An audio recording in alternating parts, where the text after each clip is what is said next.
ओम नमः शिवाय। हर हर महादेव। आज हम ब्रेन वेव्स का लेसन करेंगे। महादेव जी ने जो ज्ञान दिया ब्रेन वेव्स के बारे में, उसको हम आज डिस्कस करेंगे। ह्यूमन लाइफ की ये प्रायोरिटी होनी चाहिए सबसे पहले कि हमारी जो रूटीन लाइफ है वो सेट हो, तो फिर सोशल फिटनेस और स्पिरिचुअल फिटनेस का फायदा है। अगर हमारी फिजिकल फिटनेस और मेंटल फिटनेस प्रॉपर नहीं है तो फिर हम परमार्थ कैसे करेंगे ना। अगर डिस्टरबेंस है हमारी लाइफ में, परिवार में, जॉब में, और हम बातें करते हैं स्पिरिचुअलिटी की, परमात्मा की, गॉड की, तो फिर उसका कुछ मतलब नहीं बनता। हर इंसान की ज़रूरत है कि पहले वह अपने रूटीन लाइफ को सेट करें, जिसके लिए आप फिजिकल फिटनेस और मेंटल फिटनेस पर फोकस करें। आपकी हर प्रॉब्लम का कारण यही है कि फिजिकल फिटनेस और मेंटल फिटनेस, उसके लिए हम लोग कुछ नहीं करते तो बॉडी में प्रॉब्लम्स आती हैं, और लाइफ की हर एक प्रॉब्लम का जो रूट कॉज है वो मेरी थिंकिंग है। तो इसलिए मेंटल फिटनेस भी ज़रूरी है। दोनों ही चीज़ों को सेट करना होता है लाइफ में। साकार और सूक्ष्म साधना जो महादेव जी ने सिखाई, जो हमने उसकी क्लास की है पहले, उसको अगर हम लाइफ में ऐड करेंगे फिर नेचुरल है ना कि बॉडी फिट रहेगी। मन और बॉडी दोनों इंटरकनेक्टेड हैं। जब आप बॉडी की तरफ से एफर्ट करोगे तो आपका मन भी ठीक होगा। अगर मन को सेट करके उधर से एफर्ट करोगे तो बॉडी पर इफेक्ट आएगा। तो हम क्यों ना दोनों तरफ से 50-50 कर लें, तो हमारी लाइफ बिल्कुल स्मूथ हो सकती है, प्रॉपर हो सकती है, हमारी वर्किंग एफिशिएंसी बढ़ सकती है। जिस तरह हमने देखा, बॉडी को हम जितना तेज दौड़ाएंगे या इससे ज़्यादा काम लेंगे तो फिर इसको रिलैक्स होने की ज़रूरत पड़ती है ना। इसी तरह अगर आपकी थिंकिंग फास्ट होगी तो इसको भी रिलैक्स होने की ज़रूरत है। थिंकिंग रिलैक्स हो जाए, स्लो डाउन हो जाए, अब वो कैसे पता चलेगा? तो हर चीज़ की एक रेंज होती है। जैसे बॉडी के टेम्परेचर की अगर बात करें, बॉडी का टेम्परेचर भी एक फिक्स रेंज होना चाहिए ना, जो डॉक्टर्स बताते हैं। अगर ऊपर या नीचे होता है, हमें ज़्यादा गर्मी लगती है तो हम कुछ तो अरेंज करते हैं ना, ठंडा पानी पीते हैं, एसी चलाते हैं, पंखा चलाते हैं। टेम्परेचर बढ़ गया इसलिए उसे नीचे किसी भी तरह से लाना पड़ता है, और अगर टेम्परेचर नीचे चला जाए तो फिर उसको ऊपर लाना पड़ता है। नॉर्मल रेंज में तो रखना है ना। किसी भी चीज़ को ले लो, हर चीज़ की रेंज है। शुगर, बीपी, आपका बॉडी वेट, हाइट, इस सब की रेंज है जो डॉक्टर्स ने बताई है।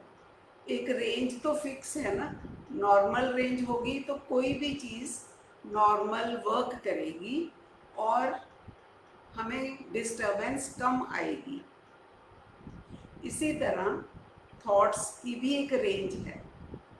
थॉट्स की स्पीड अगर आप फास्ट करोगे तो वो एक रेंज से बाहर जाएगी और उसके बैड इफ़ेक्ट्स आएंगे ही आएंगे। तो जो नॉर्मल रेंज है उसको मेंटेन करना चाहिए ना। अगर बीपी हायर जा रहा है, चाहे उसको आर्टिफिशियल मेंटेन करते हो, हाई बीपी के लिए जैसे मेडिसिन खाते हो, नहीं तो साइड इफ़ेक्ट्स आ जाते हैं ना। इसमें तो कोई धर्म की, कर्म की, ज्ञान की बात नहीं है। ये तो साइंटिफिकली प्रूव्ड है। साइंस कहती है कि इंटरनल और एक्सटर्नल बॉडी पार्ट्स तो सबके सेम हैं।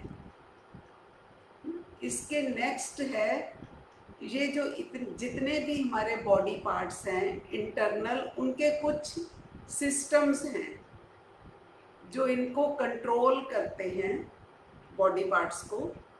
तो ये 12 सिस्टम्स हैं बॉडी के, जो सबको मालूम है।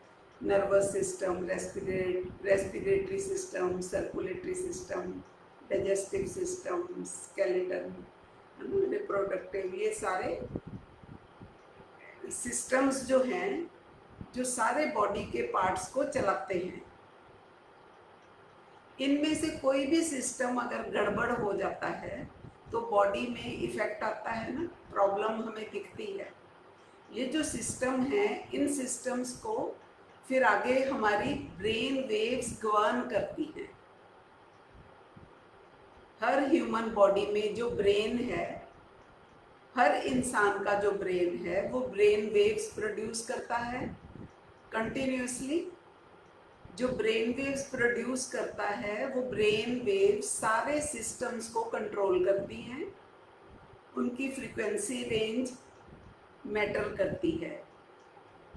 फ्रीक्वेंसी रेंज हर एक ब्रेन की अलग अलग है।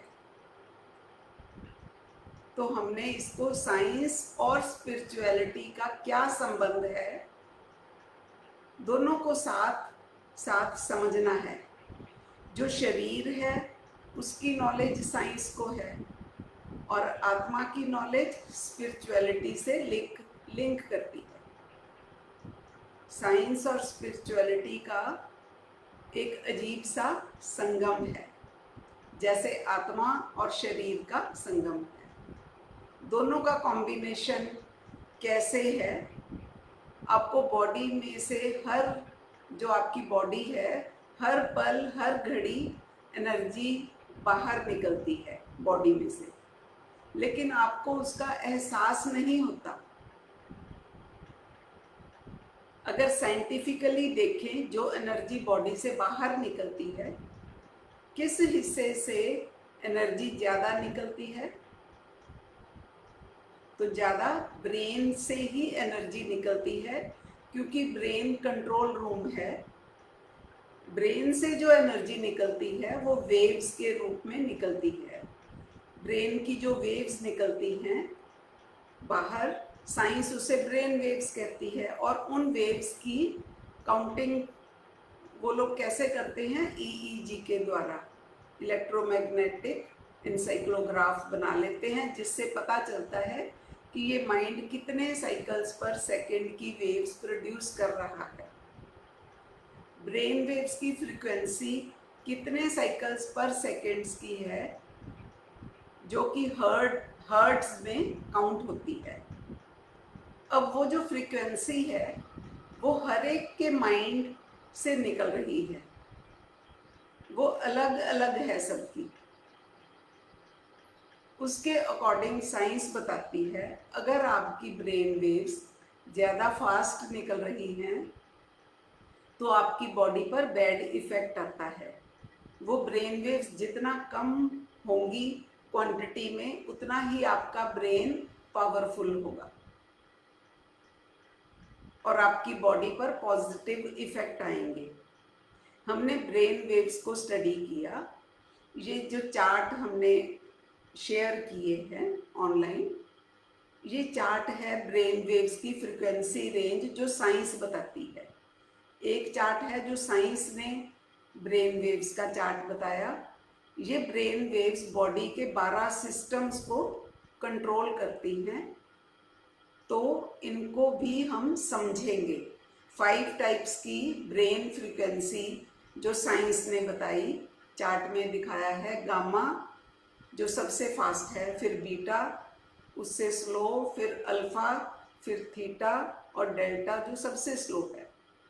इनकी फ्रीक्वेंसी रेंज क्या है, इनके कम ज़्यादा होने से बॉडी पर क्या इफ़ेक्ट आता है, ये हम समझेंगे। जैसे गामा वेव्स का उन्होंने बताया 40 to 60 साइकिल्स पर सेकेंड, बीटा वेव्स का 12 to 40 साइकिल्स पर सेकेंड, अल्फा वेव्स की जो फ्रीक्वेंसी रेंज है वो 8 to 12 साइकिल्स पर सेकेंड, थीटा वेव्स की 4 to 8 साइकिल्स पर सेकेंड और डेल्टा वेव्स की 0.5 to 4 साइकिल्स पर सेकेंड। तो ये ऐसे कई चार्ट हैं जो साइंटिस्ट ने दिए हैं। अलग अलग साइंटिस्ट का चार्ट थोड़ा थोड़ा एक दूसरे से डिफर करते हैं। तो ब्रेन वेव्स को समझने के लिए उन्होंने 5 कैटेगरीज में डिवाइड किया है। तो ये जो फ्रीक्वेंसी रेंज है इसको हमने थोड़ा सा माइंड में सेट करना है, याद करना है कि ये ऐसा है। जो हाईएस्ट है उसको क्या बोलते हैं और जो लोएस्ट है फिर ये थोड़ा हमें पता होना चाहिए। ये जो फ्रीक्वेंसी रेंज हमने जो चार्ट बनाया GSAB में, वो हमने क्यों बनाया, थोड़ा चेंज किया उसमें, क्योंकि एक मेजर बात को समझने के लिए हमने इस चार्ट को यूज किया है। हमने एक चार्ट बनाया, ये चार्ट आपको समझना है, जो कि आज का लेसन है। आप देखेंगे फ्रीक्वेंसी रेंज वही है, थोड़ा सा हमने थोड़ा इलेबोरेट किया है, डिटेल कर दिया है ना। जहाँ पर 0.5 to 4 लिखा था, फिर 4 to 8 लिख दिया उन्होंने। तो हम ये नहीं डिसाइड कर पाते कि 4 को किस रेंज में रखें। तो नेक्स्ट फिर 8 to 12 लिख दिया। अब 8 का नहीं पता चलता वो किस तरफ जाएगा, क्योंकि वो तो फिर दोनों तरफ चला गया ना। हमने उसको ठीक किया है, इसलिए हमने 0.5 to 3 कर दिया, जो हमारा GSAB का चार्ट है, और 4 को थीटा वेव्स में कर दिया। डेल्टा वेव्स 0.5 to 3 कर दिया और 4 to 7 साइकिल्स पर सेकेंड। बीटा वेव्स हैं वो 17 to 21 है ना, बीटा 1। फिर 22 to 30 बीटा 2 और 31 to 40 बीटा 3 है ना। जैसे हमने ऐसे की। गामा वेव्स वही हैं 41 to 60, थोड़ा सा हमने चेंज किया है। अब हमें समझना क्या है, ये ब्रेन वेव्स की फ्रीक्वेंसी रेंज, और ये एक चार्ट में बताया है ब्रेन वेव्स की फ्रीक्वेंसी रेंज, और एक बताया है टाइप ऑफ ब्रेन वेव्स। फिर इन ब्रेन वेव्स का इफेक्ट क्या आता है आपकी बॉडी में, क्या चेंज दिखाई देती है ना। तो उसमें माइंड की आपकी फिर क्या स्टेज दिखाई देती है। जितनी भी प्रॉब्लम्स हैं उनका बेस आपकी ब्रेन वेव्स हैं। ये तो साइंस ने बता दिया। ब्रेन वेव्स हर एक के दिमाग में अलग अलग उठती हैं, जिसके आधार पर वो बता देते हैं कि ये ब्रेन नॉर्मल है या थोड़ा एबनॉर्मल है या ज़्यादा एबनॉर्मल है, और ऐसे बॉडी पर ऐसे ऐसे इनका इफेक्ट आ रहा है। लेकिन वो वेव्स कैसे कम ज़्यादा हो रही हैं, उसका रूट कॉज क्या है, वो साइंस को नहीं पता। यहाँ से साइंस का एंड होता है और स्पिरिचुअलिटी स्टार्ट होती है। वो ब्रेन वेव्स हमारी थॉट्स के अकॉर्डिंग निकलती हैं। जिस क्वालिटी के थॉट्स होंगे उसके अनुसार ही ब्रेन वेव्स होंगी। फिजिकल बॉडी रिएक्ट करती है और सोल के अंदर जो मन है वो एक्ट करता है। जब वो एक्ट करता है तो उस एक्ट के अकॉर्डिंग आपको थॉट्स आएंगे और फीलिंग्स आएंगी। थिंकिंग को थोड़ा समझेंगे, ब्रेन वेव्स को कौन गवर्न करता है। हमने समझा बॉडी पार्ट्स हैं, फिर 12 बॉडीज के सिस्टम्स हैं, फिर उनको कंट्रोल कौन करता है, ब्रेन वेव्स। और ब्रेन वेव्स को कंट्रोल कौन करता है, हमारी थिंकिंग। हर एक के ब्रेन से थॉट्स जो उठते हैं वो 4 प्रकार के हैं, पॉजिटिव हैं, नेगेटिव हैं, वेस्ट हैं और नॉर्मल या नेसेसरी थॉट्स हैं। तो थॉट्स जो हैं वो वाइब्रेट करते हैं स्पाइरल शेप में। जब वो थॉट्स सीधा आकर ब्रेन पर लगते हैं, हिट करते हैं, थॉट्स उठते कहाँ से हैं? आत्मा में। जितना फास्ट क्वालिटी के होंगे उतनी फास्ट ब्रेन पर हिट करते हैं। जैसे जितनी जोर से पत्थर आप पानी में फेंक देंगे उतनी फास्ट वेव्स चलती है ना। इस तरह थॉट्स का इफेक्ट ब्रेन पर आता है और ब्रेन वेव्स वैसी ही फिर प्रोड्यूस होती हैं। जैसे पानी में वेव्स निकलती हैं तो फिर ब्रेन की भी ऐसे वेव्स प्रोड्यूस होती हैं। साइंस को ब्रेन तक तो नॉलेज है, उसके आगे की नॉलेज स्पिरिचुअलिटी में है। साइंस ब्रेन वेव्स को कंट्रोल करने के लिए अलग अलग तरीके बताती है, ट्रीटमेंट करते हैं वो लोग भी, लेकिन हमने देखा स्पिरिचुअलिटी में ये तो बहुत इजी है।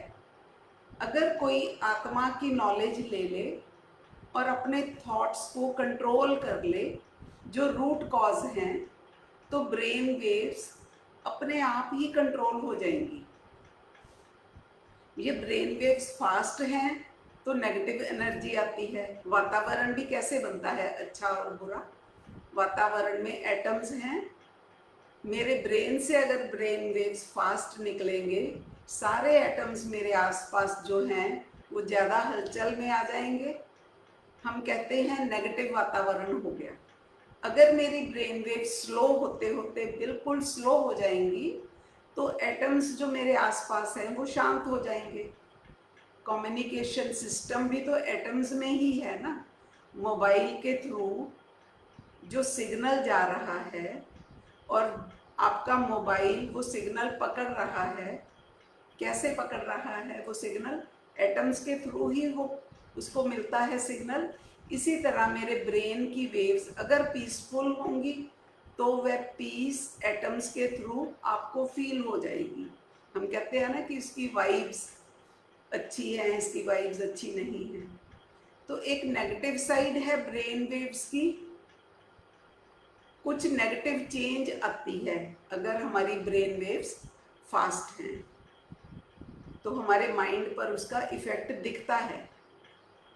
तो जो हमने चार्ट दिखाए हैं, जीएसएबी के 2 चार्ट, एक चार्ट में नेगेटिव साइड दिखाई है। पहले हम नेगेटिव साइड को ही समझेंगे और जो दूसरा चार्ट है जिसमें फिर पॉजिटिव साइड को भी ऐड किया है। हम ब्रेन वेव्स को समझें। रीजन है आपकी थिंकिंग, आपके थॉट्स, आपका थॉट पैटर्न, आपकी फीलिंग्स। तो हम स्टार्ट करते हैं बीटा वेव्स से ना, जो 13 to 16 साइकिल्स पर सेकेंड है। जो नेगेटिव वाले चार्ट में हमने दिखाया है, इसमें हमने ये दिखाया है कि जब नेसेसरी थॉट्स, नॉर्मल थॉट्स उठते हैं ब्रेन में, है ना, उस जो रूटीन वर्क में हमारे थॉट्स निकलते हैं ब्रेन में से, तो इसको हमने मिड वाली स्टेज कहा है कि ये एक साइड इसके नेगेटिव है और दूसरी साइड इसके पॉजिटिव है। तो हम यहाँ से नीचे वाली साइड जाएंगे जो फास्ट ब्रेन वेव्स हैं। फिर आगे, क्योंकि ये मिड वाली स्टेज के बाद आगे नेगेटिव साइड बढ़ती है, तो बीटा वेव्स जिसको हम कहते हैं, जो पहली स्टेज है, जो नॉर्मल स्टेज है, ये कब होती है? अगर आपका ब्रेन नॉर्मल रेंज की ब्रेन वेव्स प्रोड्यूस करेगा, जब आपके नॉर्मल थॉट्स चल रहे होंगे। क्या है नॉर्मल थॉट्स? जैसे आप सुबह उठते हो, आपके मन में थॉट आता है फ्रेश होने का, ना, वॉशरूम जाने का, नाश्ता करने का, ना, गाड़ी निकाल के फिर ऑफिस जाना, ऐसे थॉट्स आते हैं ना, जो नॉर्मल हैं। इसमें आपकी ब्रेन वेव्स की रेंज वो बीटा वेव्स वाली रेंज है। ये न्यूट्रल स्टेज है और ये थॉट्स आना जरूरी है। नहीं तो माइंड नॉर्मल नहीं है। कई बार हम बिल्कुल आलस में पड़े रहते हैं, मन ही नहीं करता कोई काम करने को। तो इसलिए ये थॉट्स आने जरूरी हैं, नेसेसरी थॉट्स हैं। आपका ब्रेन जिस वक्त और जितनी देर ये वाली 13 to 16 साइकिल्स पर सेकेंड की ब्रेन फ्रीक्वेंसी रेंज प्रोड्यूस करेगा, उतना समय आपका ब्रेन नॉर्मल वर्क कर रहा है। जितने भी बॉडी के सिस्टम्स हैं वो प्रॉपर वर्क करेंगे, आपको कोई प्रॉब्लम नहीं होगी। इसको हम न्यूट्रल स्टेज कहते हैं मन की। ये न्यूट्रल स्टेज है, ना प्लस है, ये ना प्लस में है ना ये माइनस में है, ना इसको कोई यहाँ पर हमें कोई प्रॉब्लम हो रही है और ना ही हमें ज़्यादा कोई खुशी हो रही है, इसलिए इसे नॉर्मल स्टेज कहा है। फिर नेक्स्ट है बीटा वन। बीटा वन जो है वो 17 to 22 साइकिल्स पर सेकेंड की रेंज में है। यहाँ पर क्या होता है, हमारे कैसे थॉट्स उठते हैं जिनको हम कहते हैं वेस्ट थॉट्स। तो पूरा दिन आपकी ब्रेन वेव्स की रेंज कौन सी रहती है?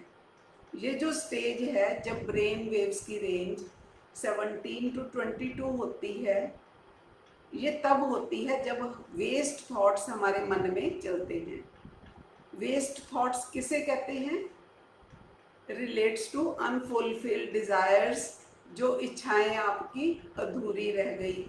जीवन में ऐसा रहता है ना, बहुत सारी इच्छाएं आपकी पूरी नहीं हुई, बार बार आपको ख्याल आता है कि अगर मैं ये डिसीजन ले लेता तो अच्छा था, है ना, या मैं जॉब ये वाली करता तो ज़्यादा अच्छा था। तो ये सब वेस्ट थॉट्स हैं। अब वो समय तो वापस नहीं आना, लेकिन आपकी थॉट्स ऐसे चलती जाती हैं और वेस्ट थॉट्स का स्लाइटली नेगेटिव इफेक्ट आपकी ब्रेन वेव्स पर आता है और वो इस रेंज में आ जाती हैं। पास्ट के जो बैड एक्सपीरियंसेस हैं, आपने देखा होगा, वो हम लोग रिपीट करते रहते हैं। मेरी लाइफ में ऐसा खराब हुआ इसलिए मैं अब डिस्टर्ब हूँ, या दूसरों को ब्लेम भी करते हैं, है ना। तो यानी पास्ट के जो बैड एक्सपीरियंसेस हैं वो हमें तंग परेशान करते हैं और आप डिस्टर्ब रहते हैं। तो इसका नुकसान किसको हो रहा है? खुद को ही, है ना। और कई लोग फ्यूचर के भी सपने देखते हैं जो कि वो बियॉन्ड कैपेसिटी होते हैं। तो वो क्या है? वो सारे वेस्ट थॉट्स हैं।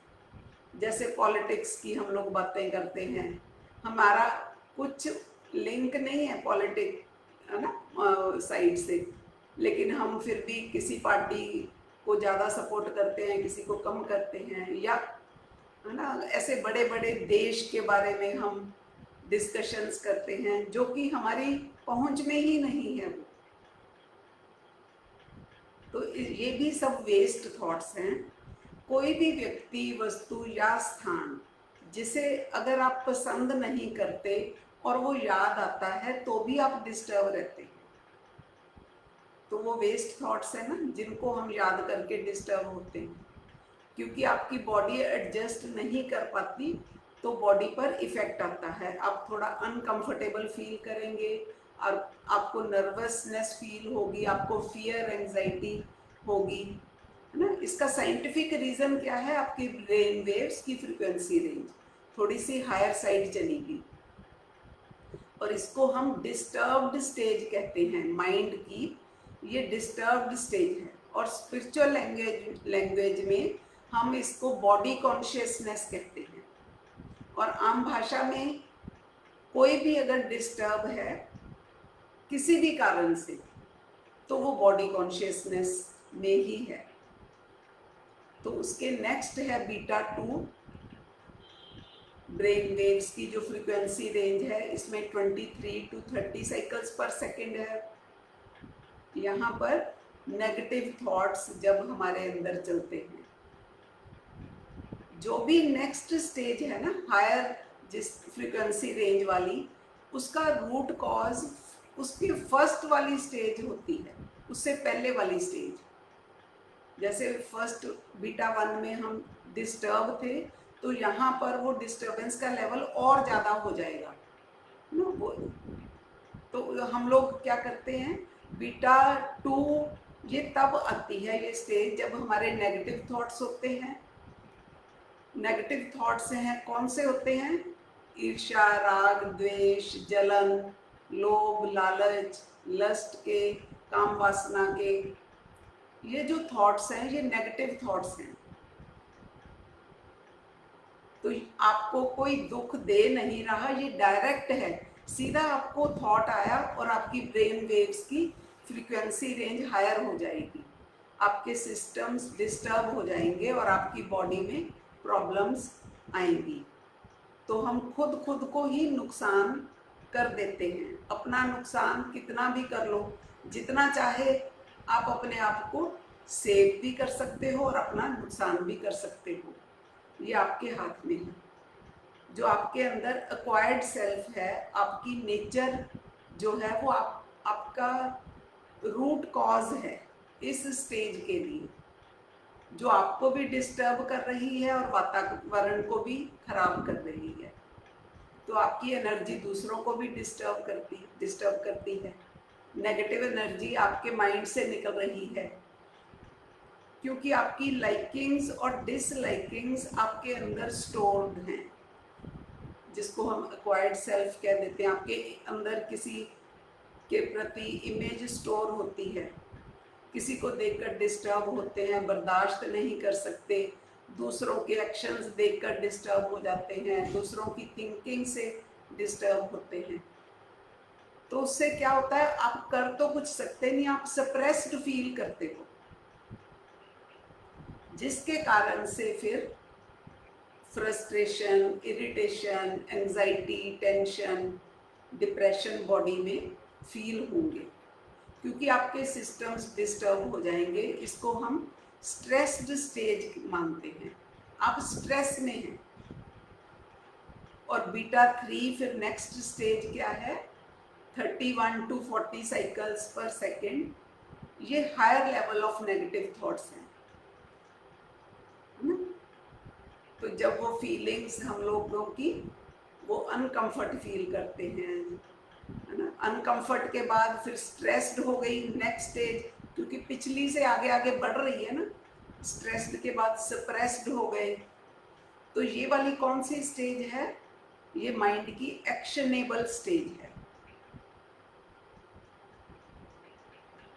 और ईगो कॉन्शियसनेस के कारण ये स्टेज आती है, हमारी ईगो बूस्ट हो जाती है ना। बीटा 3 जो स्टेज है, ये वाली रेंज जब हायर लेवल के नेगेटिव थॉट्स आते हैं, जब कोई हमारी ईगो को हर्ट करता है, जब बात हमारी ईगो पर आ जाए, तब हमारा ऐसा रूप होता है ना। हमें गुस्सा आता है, एब्यूज करते हैं, गालियां देते हैं, फाइट करते हैं, एक किसी को हिट भी कर सकते हैं, है ना। Beating near and dear ones, है ना, चीज़ें तोड़ते हैं, गुस्सा आता है। गुस्से में जो थॉट्स चलते हैं वो हमारे ब्रेन वेव्स की फ्रीक्वेंसी रेंज को इस रेंज में ले आते हैं। रिएक्शंस हमारे नज़र आते हैं बॉडी में, और ये एक्शनेबल, क्योंकि एक्शनेबल स्टेज है, सिर्फ माइंड में ही नहीं है, बॉडी में भी नज़र आएंगे कि आप क्या एक्शन करते हो। कोई गलत है, अगर आप क्यों गलत हो रहे हो, आप कुछ ऐसा करो ताकि वो सुधर जाए। तो ये स्टेज आप स्पिरिचुअल लोगों की भी निकलती है, लेकिन वो किसी और तरह से निकलती है ना। स्पिरिचुअल डिप्रेशन भी होता है, जैसे ऐसी भाषा यूज़ करते हैं ना कि ये लोग खून के आंसू रोएंगे, है ना। सच यही है, लेकिन आप खुद की स्टेज तो खराब कर रहे हैं ना, चाहे वो गलत भी हैं, लेकिन आप अपनी स्टेज भी तो खराब कर रहे हैं ना। खुद की स्टेज अभी डिस्टर्ब है, और दूसरों को हम कैसे फिर समझा सकते हैं या उनको कैसे ठीक कर सकते हैं। तो हमने सबको एक्सेप्टेंस देनी होती है। ज्ञान तो है सबको, लेकिन ज्ञान एक लेवल तक तो हमारे थॉट सिस्टम को प्रभावित करता है, लेकिन उसके बाद जो प्रैक्टिसेस चाहिए होती हैं योग की, प्रैक्टिकल में धारणा के लिए, वो हम नहीं करते, तब हमारी ऐसी स्टेज होती है। प्यार से तो हम किसी को चेंज कर सकते हैं, क्रिटिसाइज करने से तो कोई ठीक नहीं होता।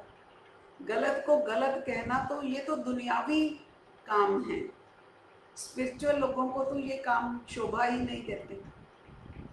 तो फिर नेक्स्ट स्टेज है गामा स्टेज, जिसमें फ्रीक्वेंसी रेंज ब्रेन की है 41 to 60 साइकिल्स पर सेकेंड। ये मैक्सिमम हायर लेवल के नेगेटिव थॉट्स जब आते हैं, जब हम एक्शनेबल स्टेज को भी क्रॉस करके क्रिमिनल स्टेज में आ जाते हैं,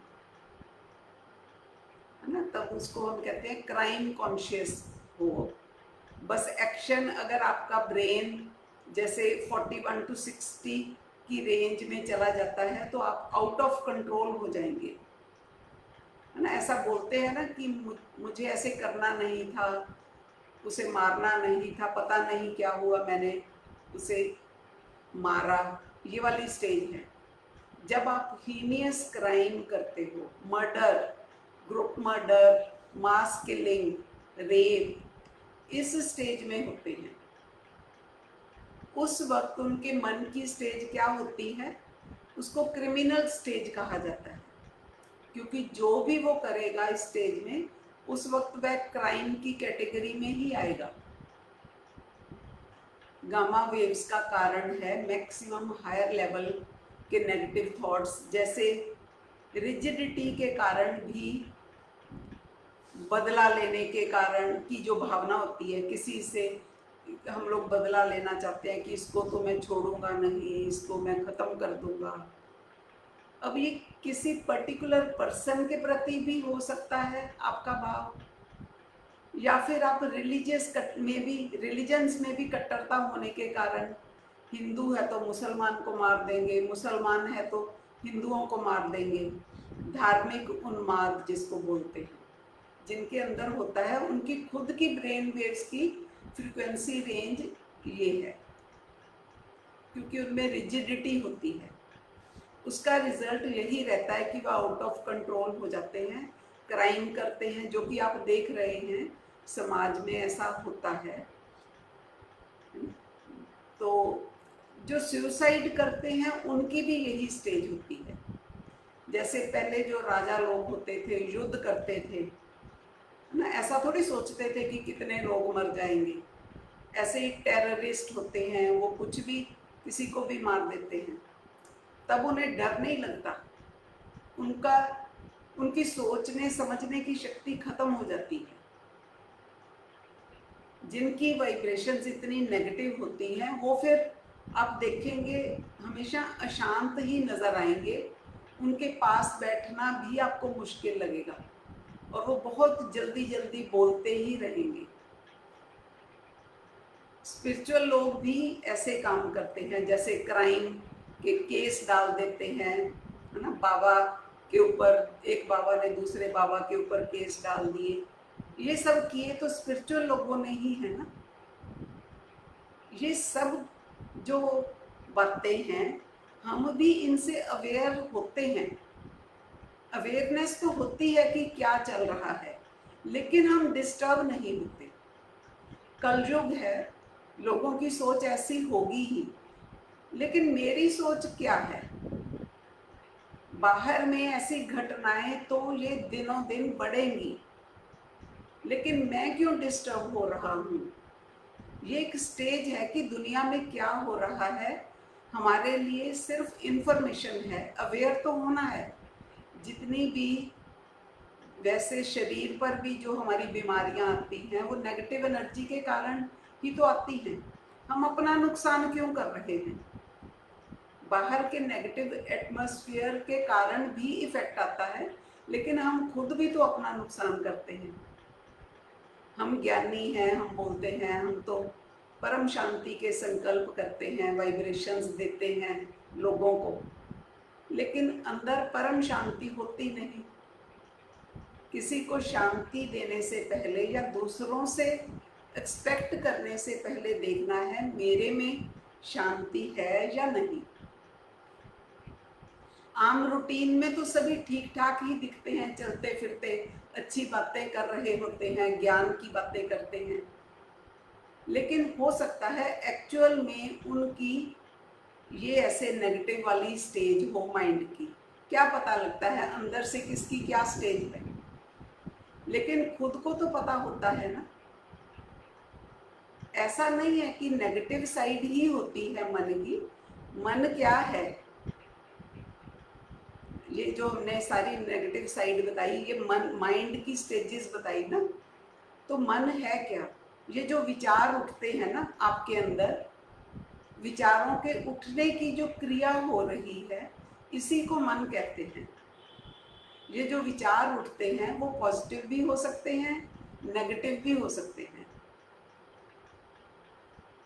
तो जितनी भी सारी साइकिक डिजीजेस का ट्रीटमेंट है यहाँ पर, वो जो हमारा दूसरा चार्ट जिसमें पॉजिटिव साइड ऐड की है, वो उसमें है, उनका ट्रीटमेंट है पॉजिटिव साइड में।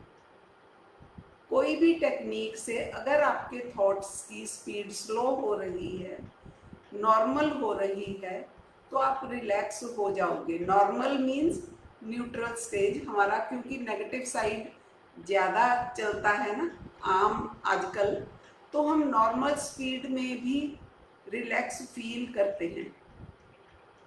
एक्चुअल में तो स्व परिवर्तन यहाँ से शुरू होगा। ये जो पॉजिटिव साइड दिखाई है, यहाँ से शुरू होगा स्व परिवर्तन।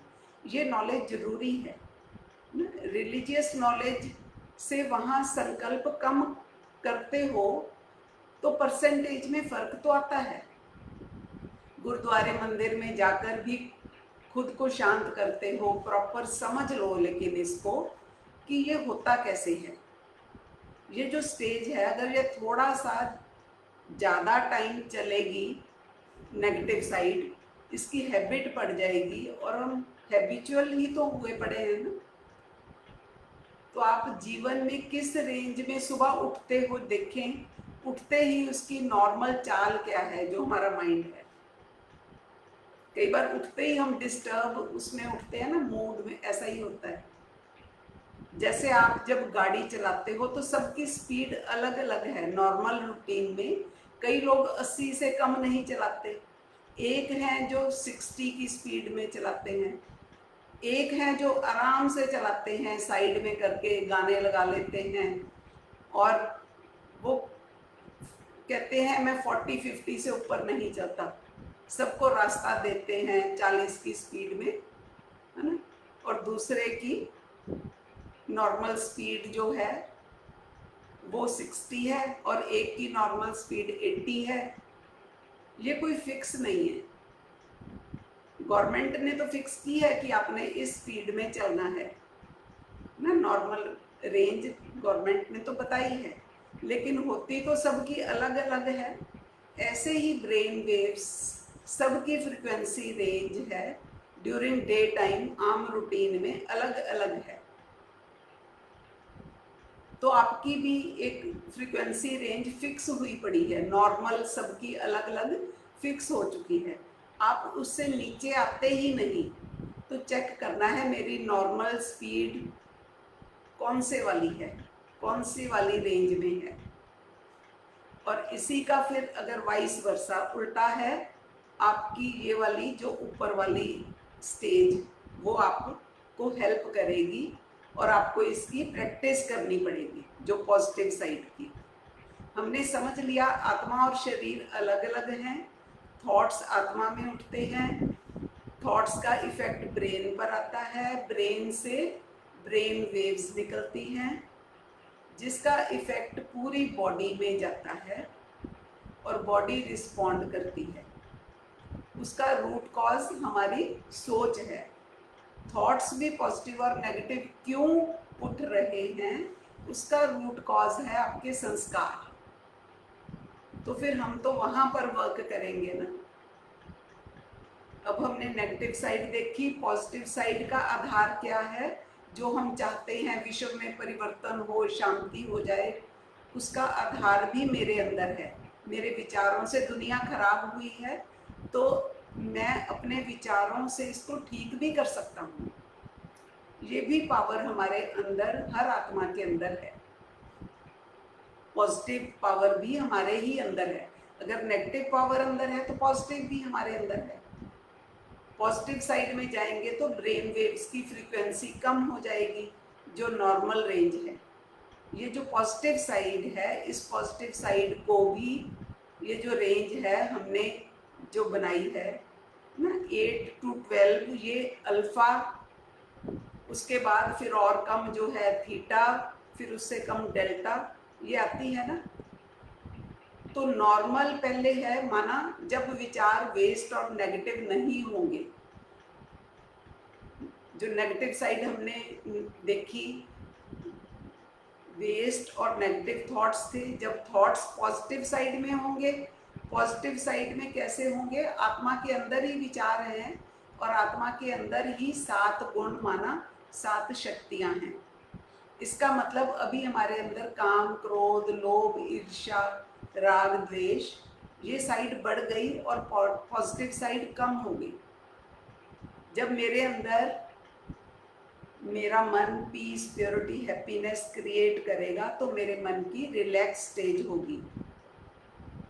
तो जो पॉजिटिव साइड में हम देख रहे हैं, पॉजिटिव थॉट्स के कारण से हमारी एक स्टेज आती है जो दोनों साइड को जाती है। पॉजिटिव साइड भी जाती है, नेगेटिव साइड भी जाती है, जो ग्रीन कलर में दिखाया है, अल्फा बीटा स्टेज, कि वो पॉजिटिव साइड भी जाती है पूरे दिन में हमारी स्टेज, और नेगेटिव साइड भी जाती है।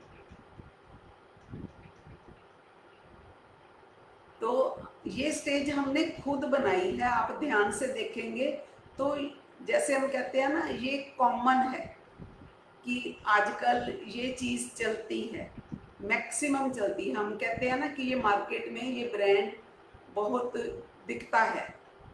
तो हमारे हिसाब से जो आजकल माइंड की एक स्टेज जो हमेशा चलती है, वो ये वाली है, अल्फा बीटा, जो कि 10 to 25 साइकिल्स पर सेकेंड है। 10 हमने पॉजिटिव साइड से ले लिया, 25 हमने नेगेटिव साइड से लिया। तो इन बिटवीन है। कई लोगों की ऐसी पर्सनैलिटी है, कभी कभी वो रिलैक्स हैं, कभी कभी उनको गुस्सा भी आता है, कभी वो इधर वाली स्टेज में आ जाते हैं, एंग्जाइटी, टेंशन भी हो जाता है, और कभी कभी वो पॉजिटिव साइड में जाते हैं, है ना। ठीक भी लगते हैं, स्पिरिचुअल भी लगते हैं, अच्छा लेक्चर करते हुए भी दिखते हैं, ज्ञान भी सुनाएंगे, और कभी वो डिस्टर्ब हो जाते हैं। ऐसा होता है ना। तो ये सबसे ज़्यादा कॉमन स्टेज ये वाली है, जो इन बिटवीन सा रहता है, थोड़ा इधर थोड़ा उधर, थोड़ा इधर थोड़ा उधर। थोड़ा मेडिटेशन करते हैं तो वो रिलैक्स भी हो जाते हैं। तो ये जो स्टेज है, ये है पॉजिटिव थॉट्स की। जब आप पॉजिटिव थॉट्स लेते हैं, पॉजिटिव थॉट्स माना कोई भी सोशल सर्विस से रिलेटेड, लोगों का भला करना, कोई दान पुण्य करना, लंगर लगाना, ब्लड डोनेशन के कैंप लगाना, चैरिटी के, डोनेशन के थॉट्स आपको आते हैं, और आपके रिलीजियस फेथ्स आपके अंदर डेवलप हो जाते हैं। ऐसा होना चाहिए। हम कहते हैं ना, कोई किसी के भक्त हैं, कोई किसी देवी देवता के भक्त है, कोई माता रानी की सेवा, नवरात्रे में व्रत रखेंगे ना, तो ऐसा करते हैं। ये सारे पॉजिटिव थॉट्स हैं।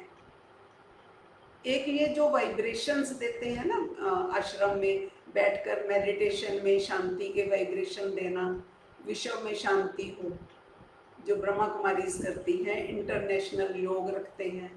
तो इन थॉट्स को बुरा थोड़ी कहेंगे, अच्छे थॉट्स हैं, लेकिन इनका इफेक्ट क्या आता है ये भी देख लेंगे, क्योंकि ये इन बिटवीन स्टेज है। ये अच्छे थॉट्स होते हुए भी ये लोग कभी कभी आपको इंजॉय करते हुए दिखेंगे, है ना, एनजीओ बना लिया, सबने मिलकर ब्लड डोनेशन का कैंप लगा लिया, खुश खुश दिखेंगे। लेकिन कभी कभी वो एक्साइटेड भी दिखेंगे, कभी कंफर्टेबल होंगे, कभी अनकंफर्टेबल होंगे, कभी वो इरिटेट भी हो जाते हैं कि मैंने सेवा की थी, है ना। मान शान के लिए झगड़ा, ईर्ष्या, राग द्वेष भी हो जाता है। और कई बार टेंशन और डिप्रेशन में भी दिखेंगे ना। अब एक प्रधान की सीट लेने के लिए भी झगड़े करते हैं, एक दूसरे पर केस डाल देते हैं उसको नीचे उतारने के लिए। एक अच्छे कामों के लिए संस्था तो बनाई है, लेकिन उस संस्था में रहते हुए नेगेटिव थॉट्स और टेंशन्स में भी हैं। कभी कभी तो ये जो धर्म से जुड़े लोग होते हैं ये डिप्रेशन में भी आ जाते हैं, जब इनको अपनी मर्जी से कोई पोस्ट पोजीशन नहीं मिलता, है ना। मंदिर, गुरुद्वारे, पाठ पूजा करते हैं, इनकी ये स्टेज पॉजिटिव भी है और नेगेटिव भी है, मिक्स्ड है। इसमें ब्रेन वेव्स की फ्रीक्वेंसी इन बिटवीन रहती है, तो इसको हम एक जनरल स्टेज कह सकते हैं। तो हम क्या कहते हैं, आपकी नॉर्मल स्टेज ऐसी होनी चाहिए, नॉर्मल स्टेज होनी चाहिए जो कि मेंटेन्ड रहे, इस रेंज में होनी चाहिए। ये कब होती है, जो पॉजिटिव आगे अल्फा स्टेज है, इसके लिए क्या क्या है, यहाँ से अभी तक जो हमने देखा, ये जो खेल देखा, ये थॉट्स का था, थिंकिंग का खेल था। जिस वक्त थॉट्स होते हैं, जैसे थॉट्स होते हैं, वैसे वैसे ब्रेन वेव्स की फ्रीक्वेंसी रेंज अप डाउन होती है और उसका इफेक्ट जीवन में दिखता है। तो इस नेगेटिव साइड की सारी स्टेजेस का ट्रीटमेंट पॉजिटिव साइड में है। जैसे डॉक्टर भी कहते हैं ना कि इसको मेडिटेशन करवाओ, थोड़ा ध्यान सिखाओ, कहीं घूमने ले जाओ, ताकि इसका माइंड रिलैक्स हो जाए और ये ठीक हो जाए। तो यही ट्रीटमेंट बताते हैं, जिससे अल्फा वेव्स अगर प्रोड्यूस होती हैं। तो इसलिए आप कोई भी टेक्निक सीख कर आप अपने मन को रिलैक्स कर पाते हैं, तो वो ठीक है आपके लिए। इसका कोई मतलब नहीं कि आप कौन से गुरु के पास गए, किसके पास गए, आप किस डॉक्टर के पास जाते हो, ये मैटर नहीं करता। मैटर क्या करता है कि आपकी प्रॉब्लम ठीक हुई या नहीं हुई, और क्या करने से, किससे हुई। जिससे भी हुई वही आपके लिए बेस्ट है। इसी तरह से आप जो पाठ पूजा करते हो, तप करते हो, ध्यान करते हो ना, ये अपनी ब्रेन वेव्स को स्लो करने के लिए। लेकिन कई लोग लेक पर जाते हैं, गार्डन में जाते हैं, मूवी देखने जाते हैं, कुछ भी करते हैं। अगर कुछ भी करके आपकी ब्रेन वेव्स की फ्रीक्वेंसी रेंज अल्फा वेव्स में नॉर्मल रेंज में आती है, आपका मन खुश रहता है, मतलब तो खुश रहने से है ना। खुश रहने का आधार सबका अलग अलग है। अगर आप कहते हो, अगर ऐसे खुश रहते हो, तो आपको ये वाली चेंजेस दिखाई देंगी, आपकी विल पावर स्ट्रांग होगी। तो विल पावर की फ्रीक्वेंसी रेंज जो स्ट्रॉन्ग करने की क्या है, वो अल्फा वेव्स में प्रोड्यूस होती है। आप वहाँ पर रिलैक्स फील करते हो, हैप्पीएस्ट स्टेज है आपके मन की, कुछ खुश भी हो, रिलैक्स भी हो। वो क्यों है ऐसे, क्योंकि 24 आवर्स के साइकिल में हम नेगेटिव साइड चाहे गए भी, लेकिन हमने 1 घंटा पॉजिटिव साइड की भी प्रैक्टिस कर ली, तो बैलेंस हो जाएगा। जो ये वाली स्टेज है डे टाइम में, हमने इधर तो नेगेटिव साइड तो आ ही जाते हैं, अगर पॉजिटिव साइड भी जाएंगे तो बैलेंस हो जाएगा। तो अब यहाँ से गेम शुरू होती है फीलिंग्स की। एक है थॉट्स, एक है फीलिंग्स, दोनों में फर्क है।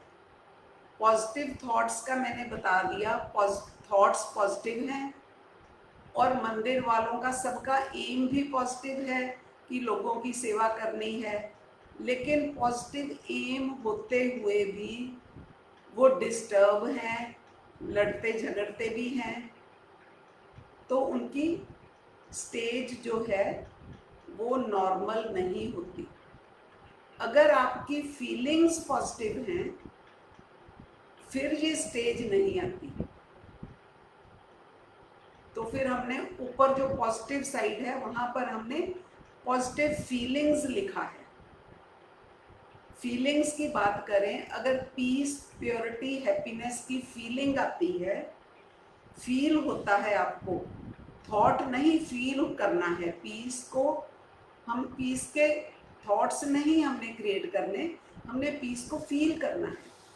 तब आपका ब्रेन, जब आप फील करते हो पीस को, प्योरिटी को, उसके लिए कुछ भी करो, आप जब इसको फील कर रहे होते हो उस वक्त आपके ब्रेन की फ्रीक्वेंसी रेंज ये रहती है अल्फा वेव्स वाली, और आपकी विल पावर स्ट्रांग होती है और आपके अंदर एनर्जी आपको फील होगी, क्योंकि एनर्जी तो अल्फा वेव से मिलेगी ना। आप पावरफुल फील करोगे कि हाँ मेरे अंदर शक्ति आ गई। मेंटल पावर की बात कर रहे हैं, मानसिक शक्ति बढ़ती है। तो ये जो ऊपर पॉजिटिव वाली स्टेजेस हैं, एक होती हैं पॉजिटिव फीलिंग्स, एक होती हैं डिवाइन फीलिंग्स। तो पॉजिटिव फीलिंग्स में ये रहता है आप पीस, प्योरिटी, हैप्पीनेस को फील करते हैं। तो हमने अल्फा वेव्स को अभी अच्छे से समझना है। ये कौन सी स्टेज होती है माइंड की, फिर बॉडी कॉन्शियसनेस से हम सोल कॉन्शियसनेस में आने लग जाते हैं, जो 8 to 12 साइकिल्स पर सेकेंड है फ्रीक्वेंसी रेंज अल्फा वेव्स की। पीस, प्योरिटी, हैप्पीनेस ये आत्मा का स्वधर्म है, ये बाहर नहीं है कहीं पर। तीनों चीज़ें आत्मा के अंदर हैं। बाहर भी होती है शांति, ऐसे नहीं कि बाहर नहीं है, लेकिन अध्यात्म कहता है बाहर में जो सुख, शांति, पवित्रता है वो टेम्परेरी है। किसी भी अच्छे स्थान पर आप जाते हो शांति तो मिलती है, हिल स्टेशन पर जाते हो खुशी मिलती है, जितने दिन आप उधर रहोगे आपको खुशी मिलती है रहेगी, लेकिन कुछ दिनों के बाद वो फिर खुशी खत्म हो जाती है। इसलिए वो सुख शांति जो है हमारी, वो सप्रेशन वाली है कि कुछ टाइम के बाद वो हमारी अपनी जो नेचर होती है ना वो बाहर आ जाती है। कुछ टाइम तो एटमॉस्फेयर का इफेक्ट रहता है हमारे पर, लेकिन फिर हमारी अपनी नेचर बाहर आती है। 3-4 दिन तो आप खा पी कर मस्ती करोगे, फिर आपको लगेगा इतने पैसे लग रहे हैं, सेहत भी खराब हो रही है, घर जैसी मौज कहीं नहीं है, दिल करेगा वापस घर जाए। तो प्रॉपर तो फिर आप घर आकर ही रिलैक्स होते हैं। ऐसे ही अध्यात्म में भी आप कहीं भी घूमने चले जाओ शांति के लिए, आपको अपने घर में ही मिलेगी। घर में मतलब आपके अंदर से ही आपको शांति मिलेगी। संस्कारों के आधार पर आध्यात्मिक शांति मिलेगी। पीस, प्योरिटी, हैप्पीनेस अगर बाहर में है तो आपको सुख मिलेगा, तीनों फील होंगे, लेकिन वो लॉन्ग लास्टिंग नहीं होंगे, स्टेबल नहीं होंगे। और अगर यही शांति अंदर से आएगी तो वो स्टेबल होगी और बाहर के वातावरण को भी शांत कर देगी। तो अगर आपकी फ्रीक्वेंसी रेंज 8 to 12 है तो क्या होगा, आपकी जो साइकिक डिजीजेस हैं, मानसिक रोग हैं, वो ठीक होने शुरू हो जाएंगे। विल पावर स्ट्रांग होगी, एनर्जेटिक फील करेंगे, पावरफुल फील करेंगे, और इसे हम क्या कहते हैं, माइंड की रिलैक्स्ड स्टेज। आप खुश होते हो, और स्पिरिचुअलिटी में इसे कहते हैं सोल कॉन्शियसनेस। तो यह स्टेज भी कभी कभी आपकी आती है, आप रिलैक्स भी होते हैं, हैप्पी भी फील करते हैं। तो इसके ऊपर की जो स्टेज है डिवाइन स्टेज है, डिवाइन फीलिंग्स आती हैं, जिसे हम डेटी स्टेज कहते हैं माइंड की। थीटा वेव्स प्रोड्यूस होती हैं यहाँ पर, ये जो 4 to 7 साइकिल्स पर सेकेंड थीटा वेव्स ये जो पॉजिटिव फीलिंग्स या डिवाइन फीलिंग्स हैं, जब आपका कनेक्शन किसी डिवाइन पर्सनैलिटी के साथ जुड़ता है, फिर आपको डिवाइन फीलिंग्स आती हैं। अगर आपका कनेक्शन ही नहीं किसी के साथ, फिर डिवाइन लव नहीं होगा ना। अगर डिवाइन कनेक्शन आपका होता है, डिवाइन लव एक फीलिंग है जो आपके अंदर क्रिएट होती है, जनरेट होती है, तो फिर आपकी वे जो फीलिंग्स हैं वो आपके ब्रेन वेव्स को इस रेंज में ले आती है, और इसका इफेक्ट आपके कर्मों में नजर आता है। आपके कर्म प्योर हो जाते हैं, आप लिबरेटेड फील करते हो, फ्री फील करते हो। जब आपका कनेक्शन किसी डिवाइन पर्सनैलिटी से होता है, आप उसके साथ अटैच होते हो, लव में आते हो, एक लवफुल रिलेशन आपका बनता है, तब आपकी ये स्टेज होती है जैसे आप फ्री फील करते हैं, है ना? क्योंकि फिर आपकी जो बॉडी से रिलेटेड चीज़ें हैं, नीचे वाली जो चीज़ें हैं, आपको वो इफ़ेक्ट नहीं करती, आपको फील ही नहीं होता। हो रहा होता है सब कुछ, लेकिन आपको फील नहीं होता। आप छोड़ देते हो बातों को, छोटी छोटी बातों को पकड़ के नहीं रखते, ज़्यादा अटैच नहीं होते फिजिकल में, क्योंकि आप ऊपर में अटैच हो गए डिवाइन पर्सनैलिटी से। उस स्टेज में कार्मिक अकाउंट क्लियर होता है, क्योंकि आपके कर्म ही खराब नहीं होते। इस स्टेज में फिर लोग आपको बोलते हैं कि ये फरिश्ता सा लगता है ना, चेहरे पर नूर नजर आएगा। तो आपकी कॉन्शियसनेस फिर सोल कॉन्शियसनेस नहीं रहती, वो डिवाइन कॉन्शियसनेस हो जाती है। सबको देने की भावना रहेगी ना?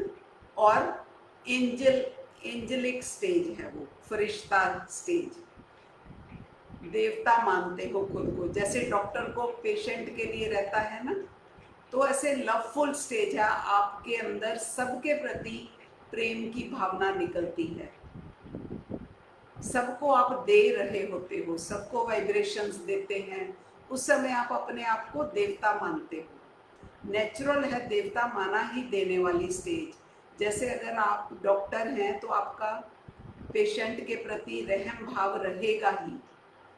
जब कॉन्शियसनेस डिवाइन कॉन्शियसनेस है, फिर उस समय लव ऐड हो जाता है, पीस, प्योरिटी, हैप्पीनेस और लव। डिवाइन लव में हमारा ब्रेन जो है वो थीटा वेव्स प्रोड्यूस करता है, और ये वेव्स बॉडी पर इफेक्ट डालती हैं और हमारी जो मानसिक बीमारियां हैं उनको हील करती है। तो लव भी 3 तरह के होते हैं। लव को समझ लेते हैं, 3 तरह का है, जिस्मानी, रूहानी और नूरानी। जैसे इश्क, मोहब्बत, प्रेम। जिस्मानी लव, जब हम जिस्म की बात करते हैं, जिस्म माना 5 तत्व से बनी कोई भी चीज़ से अगर आपको प्रेम होता है, जो जिस्मानी लव है उसका आधार है फिजिकल ब्यूटी। किसी भी चीज़ से पहले आपको अट्रैक्शन होगी ना, वो उसका आधार क्या है? Physical beauty.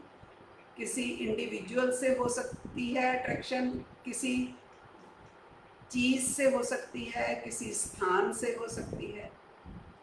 अगर फिजिकल अट्रैक्शन ना हो, फिजिकल में लव भी फिर कभी नहीं होता। अगर ब्यूटी खत्म हो गई तो लव भी खत्म हो जाता है। चाहे आप पैसे की तरफ अट्रैक्ट हो, पैसा खत्म तो लव खत्म। जमीन जायदाद से भी अट्रैक्ट होते हैं। तो जब तक वो चीज़ें हैं तब तक वो लव रहेगा, क्योंकि उनका आधार ही दुनियावी है। और दूसरा है रूहानी लव। आत्मिक लेवल पर वो वैल्यू बेस्ड होता है। रूहानी जो लव होता है, आत्मा का तो कोई रंग रूप नहीं होता, वो तो सबका एक जैसा है। इसलिए आत्मा का प्यार गुणों पर आधारित होता है। अगर किसी में गुण दिखाई देंगे तो आपका रूहानी लव होगा, उसमें भी आप पहले अट्रैक्ट होंगे, अगर कोई अच्छा इंसान या संत महात्मा गुरु सामने आता है तो आप अट्रैक्ट होते हो उसके ज्ञान पर, उसके गुणों पर। फिजिकल ब्यूटी या धन, जमीन जायदाद उसके पास चाहे हो या ना हो, लव में जहाँ भी वैल्यूज नजर आएंगी आप अट्रैक्ट हो जाते हो। ये रूहानी लव है। अट्रैक्शन के बाद फिर अटैचमेंट, दूसरी स्टेज होती है अटैचमेंट की। लेकिन आम दुनिया में हम ये कहते हैं अट्रैक्शन और अटैचमेंट बैरियर का कारण है। अगर आप फिजिकल में कहीं नीचे अटैच हो गए तो वो बैरियर है, उससे आपकी बॉडी कॉन्शियसनेस बढ़ सकती है, उसके गुण अगर कम हो जाएंगे तो आप पर प्रभाव आएगा, आप सुखी दुखी होते रहेंगे। रूहानियत में भी आप अटैच हो जाते हो, पर वहाँ जो उसमें वैल्यूज हैं वो आप में वैल्यूज भी ट्रांसफर होंगी। और तीसरा है नूरानी लव, माना परमात्मा से लव। सुप्रीम सोल में तो 100% वैल्यूज हैं, कहीं तो संपूर्णता नजर आएगी ना। एक सोल ऐसी है जिसमें हमेशा संपूर्णता रहती है और वो सदा जागती ज्योत है। उसके साथ जितना चाहे हम अटैच हो जाएं, क्योंकि उसमें धोखे का तो कोई चांस ही नहीं, दिल टूटने का डर नहीं, दुख नहीं मिलेगा कभी भी। रूहानी लव में मैक्सिमम चांसेस कम हैं दुख मिलने के, क्योंकि वैल्यूज हैं। फिर भी लेकिन चांसेस रहते हैं, अगर उनकी वैल्यूज कम हो गई तो धोखा भी मिल सकता है। जितने भी संत महात्मा हुए जिन्होंने जंगलों में जाकर तपस्या की, मेहनत की और वो संत बने, लेकिन बाद में ज्ञान के कारण से उनकी ईगो बूस्ट हो गई और फिर से वो इसी संसार में आ गए और सुख भोगने लग गए और उनकी डाउनफॉल हो गई। लेकिन नूरानी लव में कोई चांस नहीं धोखे का। तभी कहते हैं इश्क करो, मोहब्बत करो, प्रेम करो तो खुदा से करो, गॉड से करो, सुप्रीम सोल से करो, जिसमें कोई चांस नहीं दगा का। उसमें जितना जितना आपका प्रेम बढ़ेगा उस साइड की जो वैल्यूज हैं आप में ट्रांसफर हो जाएंगी। तीनों प्रकार के लव में पहले अट्रैक्शन फिर अटैचमेंट होती है। जिस्मानी लव में बस अटैचमेंट ही रहती है। रूहानियत में कई बार अटैचमेंट के बाद लव हो जाता है। तो ये 3 स्टेजेस हैं, अट्रैक्शन, अटैचमेंट और फिर लव। और नूरानी अटैचमेंट में जैसे बाद इसमें हो जाता है, नूरानी जो है लव, इसमें अटैचमेंट में फिर सतो प्रधान लव हो जाता है। पीस, प्योरिटी, लव, हैप्पीनेस भी सतो प्रधान होनी चाहिए। सब में होता तो है पीस, प्योरिटी, लव का लेवल, लेकिन वो भी सतो प्रधान होना चाहिए, वैल्यू बेस्ड होना चाहिए। किसी भी सिस्टम से अटैच होंगे, किसी भी दुनियावी चीज़ों से अटैच होंगे तो हमें दुख मिल सकता है। अगर रूहानी होगा या नूरानी होगा तभी आपका ब्रेन थीटा वेव्स प्रोड्यूस करेगा। उस लव में हमारा ब्रेन थीटा वेव्स प्रोड्यूस करता है, दुनियावी प्रेम में नहीं करता। हम समझते हैं कि शायद उस प्रेम में भी थीटा वेव्स प्रोड्यूस करेगा, क्योंकि दुनियावी प्रेम में मन स्टेबल नहीं होता। कोई बात ना माने तो भी आप डिस्टर्ब हो जाते हो, वो आपको छोड़ दे तो भी डिस्टर्ब हो जाते हैं। और इस स्टेज में हमारे कार्मिक अकाउंट क्लियर तो होते ही हैं। हमारे हिसाब से कार्मिक अकाउंट यही है कि हमारे को जो हैबिट पड़ी है ना बार बार नेगेटिव साइड में आने की, अपने ब्रेन वेव्स को फास्ट करने की, तो आपका कर्म ही तो खराब होता है ना उस समय। उसको ठीक करने के लिए आप इसका अभ्यास करें, जो ऊपर वाली पॉजिटिव साइड है, तो ये वाली स्टेज ठीक हो जाएगी। तो हमारे हिसाब से कार्मिक अकाउंट ठीक होना शुरू हो गया। कोई धर्मराज थोड़ी है जो ऊपर बैठकर लिख रहा है। कार्मिक अकाउंट और प्योरिटी, आपके कर्मों में प्योरिटी आ जाएगी अगर आपकी ऐसे यहाँ पर रिलैक्स स्टेज होगी, खुश होंगे आप अंदर से।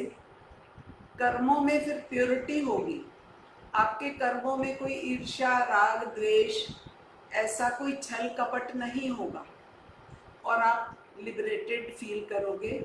आपने कईयों की ये स्टेज देखी होगी कि वो हमेशा खुश खुश घूमते हैं, जैसे कई संत महात्मा वो नज़र आते हैं, बिल्कुल रिलैक्स्ड हैं, खुश हैं।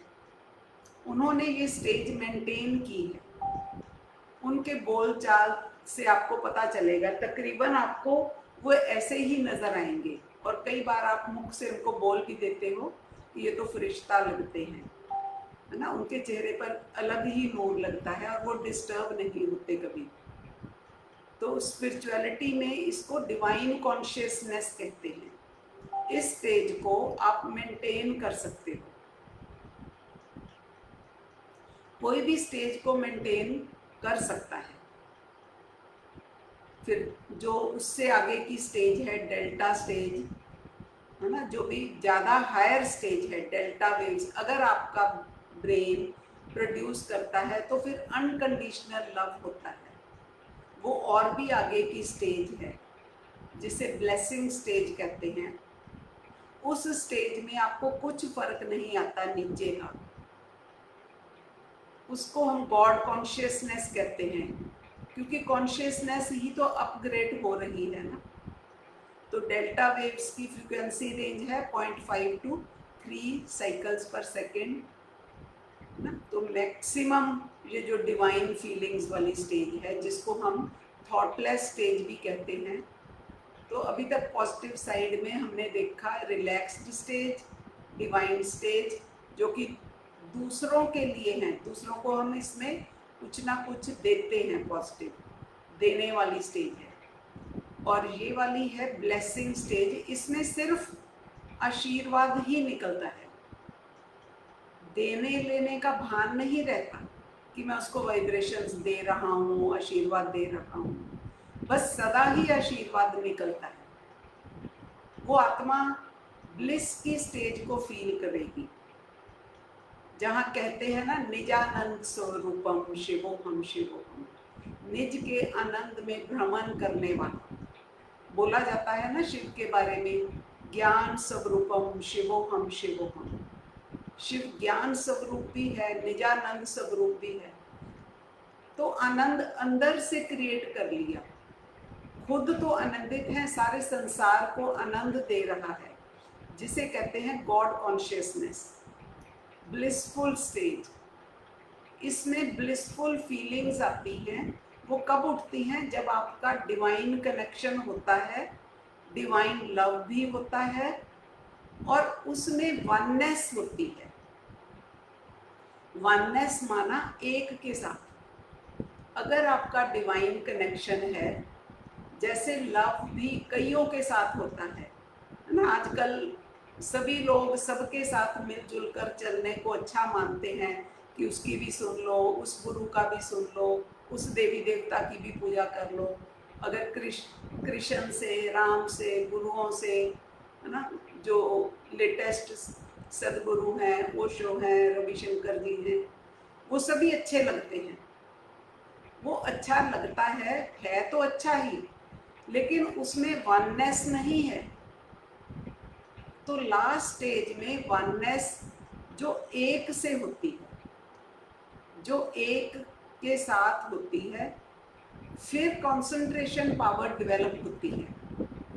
उसमें फिर ये पॉसिबल है कि आपको अनकंडीशनल लव हो जाए।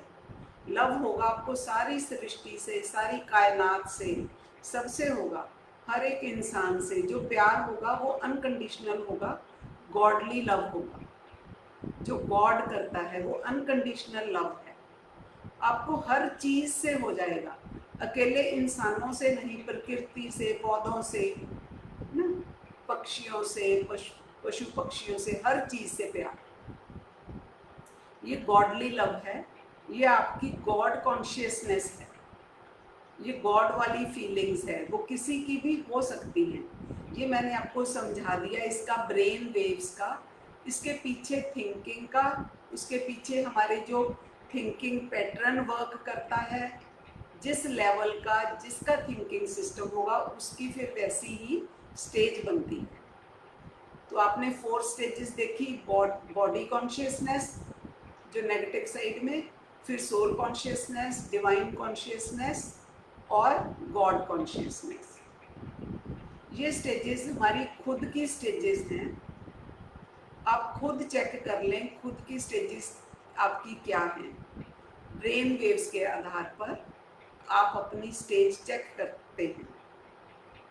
और अब तक जो भी आपने पुरुषार्थ किया, मेहनत से परिवर्तन किया, उसको मेंटेन भी रखना होता है, उसको चेक करते रहो ना। जो हमने पहले भी कई बार बताया है, वीडियो से अपना वीडियो देखकर करना जरूरी है। ये मत सोचो कि मेरा तो हो गया।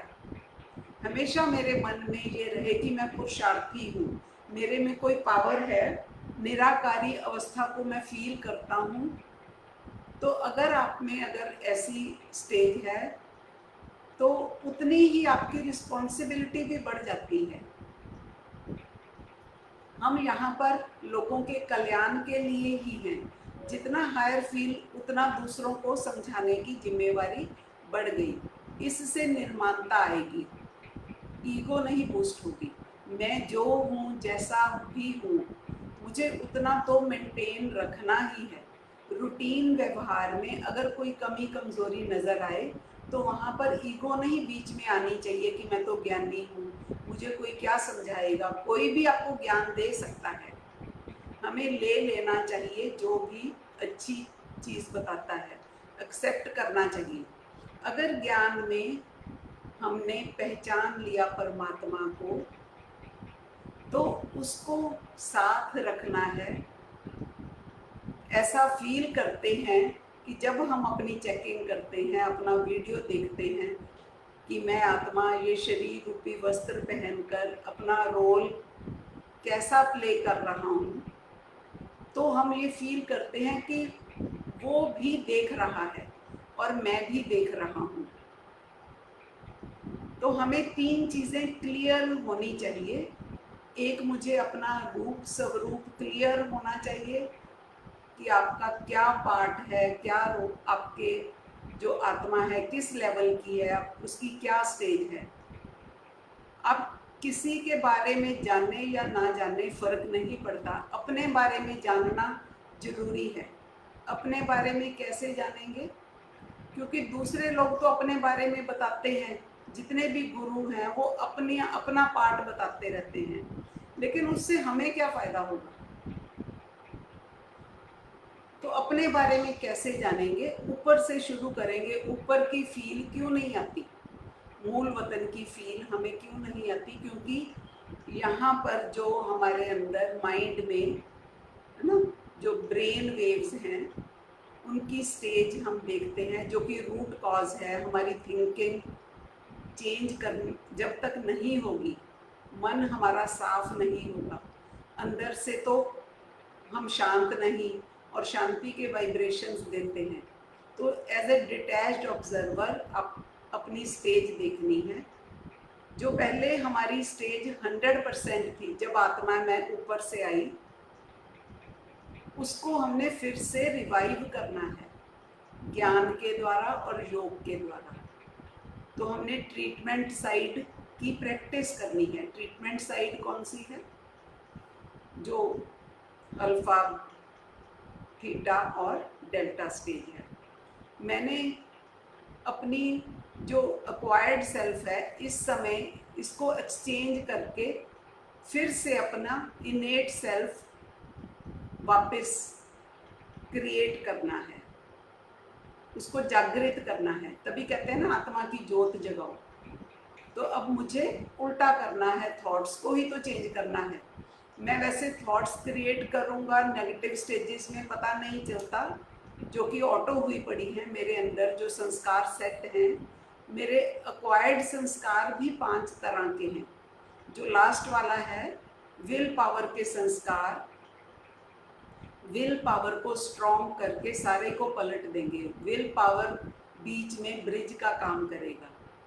तो वो जो विल पावर कहाँ जागृत होती है? जब हमारी अल्फा स्टेज होती है, और उसके आगे फिर और स्ट्रॉन्ग हो जाती है विल पावर। उधर वाली साइड को जब ये ब्रिज बना देंगे, वहां पर हमने अपने आप को फिक्स कर लेना है कि इससे नीचे तो आना ही नहीं।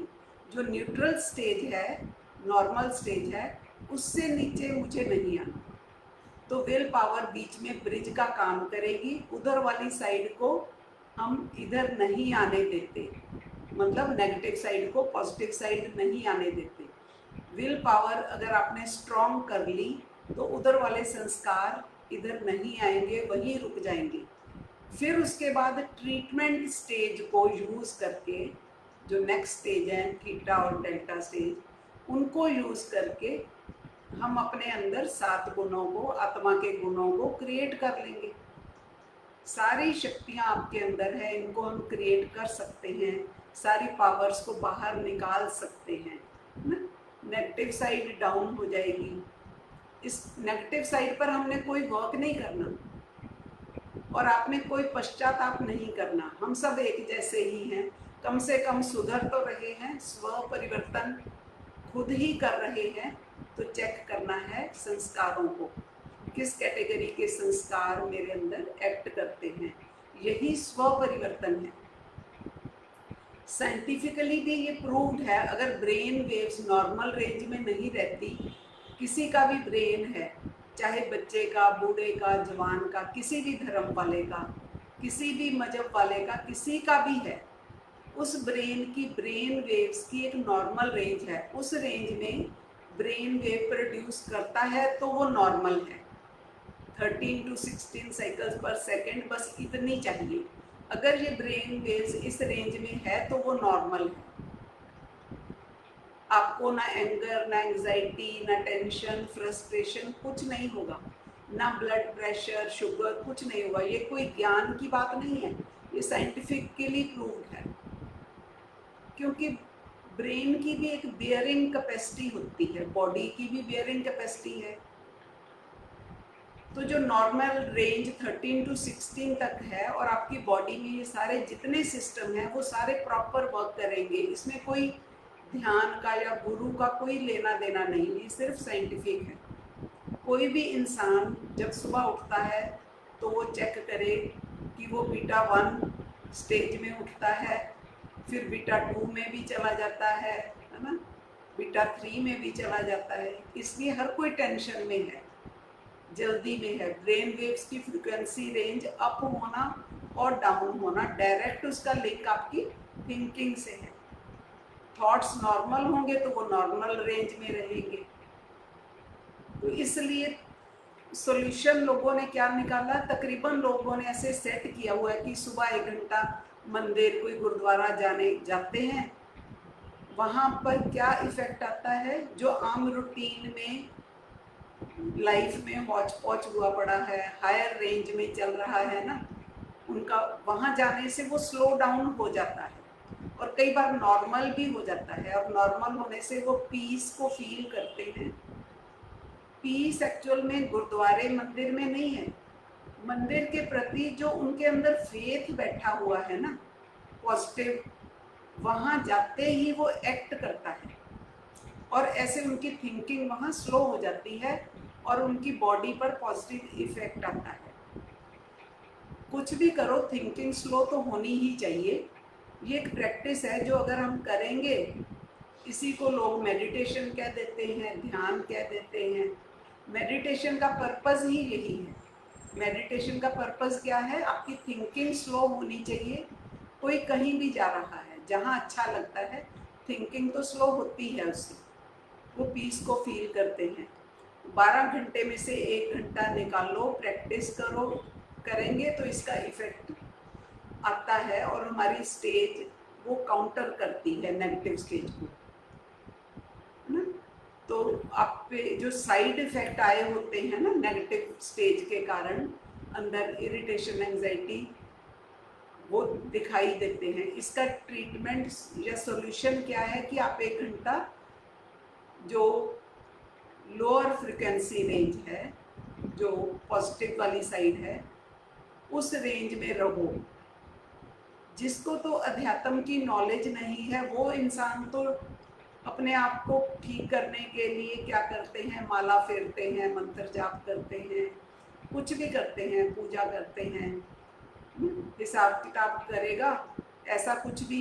और हमने बताया पर्पस क्या है कि आपको इस रेंज में आना है।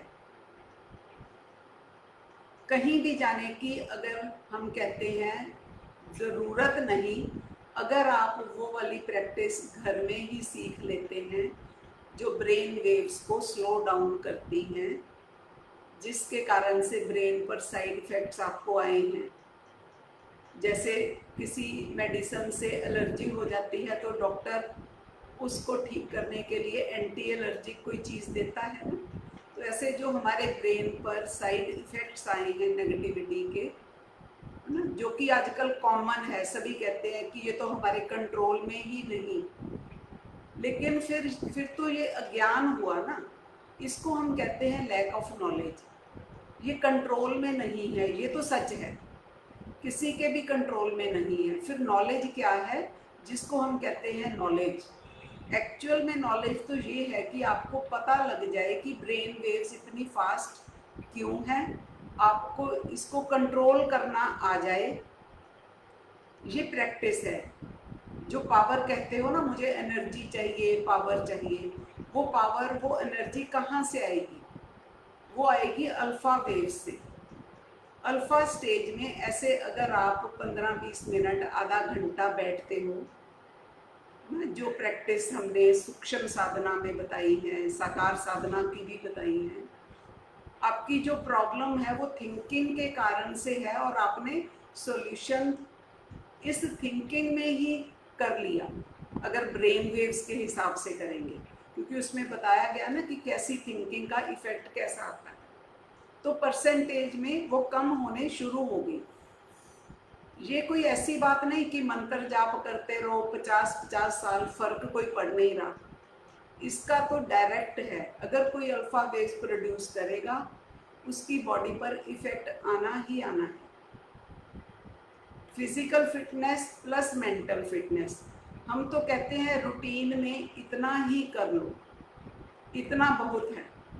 सोशल फिटनेस और स्पिरिचुअल फिटनेस को फिलहाल आप छोड़ दो तो ठीक रहेगा, क्योंकि अगर आपका ये फिजिकल और मेंटल फिटनेस ही प्रॉपर नहीं है तो सोशल और स्पिरिचुअल फिटनेस का कोई मतलब नहीं बनता, है ना। हम ज्ञानियों को यही रहता है कि बताओ बाबा कहाँ है, किसका क्या रोल है, वो ब्रह्मा बाबा में आया या किसी और में आया, परमात्मा आता है या नहीं आता, इसी में उलझे रहते हैं और अपनी मेंटल स्टेज खराब कर लेते हैं। लेकिन हम कहते हैं हमारा तो योग बहुत अच्छा लगता है,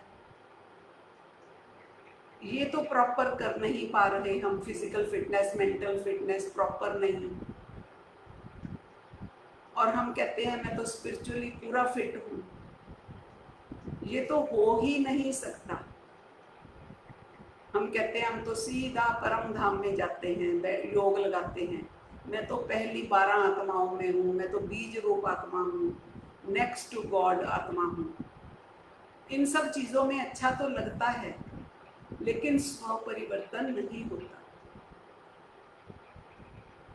इसके लिए कोई टैबलेट या कोई और ट्रीटमेंट नहीं है, कोई मंत्र ना जाप, बस यही सूक्ष्म और साकार साधना अगर हम कर लेंगे तो हमारा स्व परिवर्तन हो जाएगा। इसी शुभ भावना के साथ मैं आप सबका धन्यवाद करती हूँ। ओम नमः शिवाय। हर हर महादेव।